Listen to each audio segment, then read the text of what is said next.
ప్రార్థన చేసుకోవడానికి ఎక్కడికి వెళ్ళిపోయారంటే అరణ్యంలోనికి వెళ్ళిపోయారంట. ఆయనకి ప్రార్థన అవసరమా?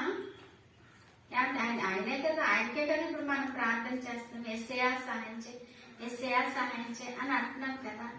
మరి ఆయన ఎందుకు ప్రార్థన చేయడానికి వెళ్ళారు? ఆయన చెప్తేనే జరిగిపోతున్నాయి కార్యాలన్నీ మన జీవితంలో. మరి అటువంటిప్పుడు ఆయనకి ప్రార్థన ఎందుకు అని అంటే, ఆయనకి ప్రార్థన అనేది ఏంటి అని అంటే, ఆయన తండ్రితో మాట్లాడడానికి వెళ్తున్నారు. ప్రార్థన అంటే తండ్రితో మాట్లాడడం, అర్థమైందండి? తండ్రి, కుమార, పరిశుద్ధాత్మ, త్రియేక దేవుడు కదా మన దేవుడు. మన తండ్రి, మన యేసయ్య ఎవరితో మాట్లాడడానికి వెళ్తారంటే తన తండ్రితో మాట్లాడుకోవడానికి వెళ్తారు. ప్రార్థన అనేది ఏంటి, ఎలా మనము అనుకోవాలంటే, నా యేసయ్యతో మాట్లాడడానికి వెళ్తున్నాను అని అనుకోవాలి మనం. అదొక భారంగా, అదొక బాధ్యతగా, అదొక పెద్ద పనిగా అనుకోకూడదండి.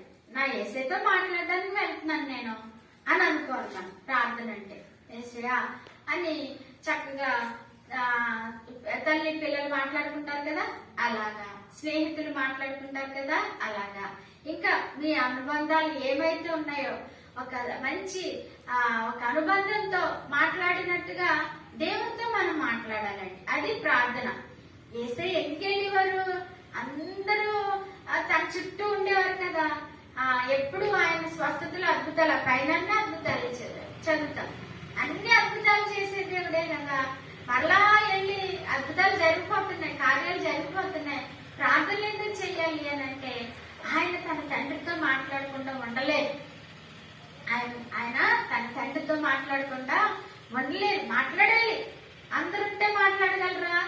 లేదు. ఒక స్పెషల్, ఎవరికి? తండ్రికి ఆయనకి ఒక స్పెషల్ బంధం. మరి మీరు కూడా అందరితో ఉన్నప్పుడు మాట్లాడతారా? మాట్లాడతాం. ఇప్పుడు మాట్లాడతాం. యేసయ్య కూడా అందరిలో ఉండగా ప్రార్థన చేయలేదా? మరి 5 రొట్టెలు 2 చేపలు చేతిలో పెట్టినప్పుడు తండ్రి దీన్ని దీవించని మరి ప్రార్థన చేయలేదా?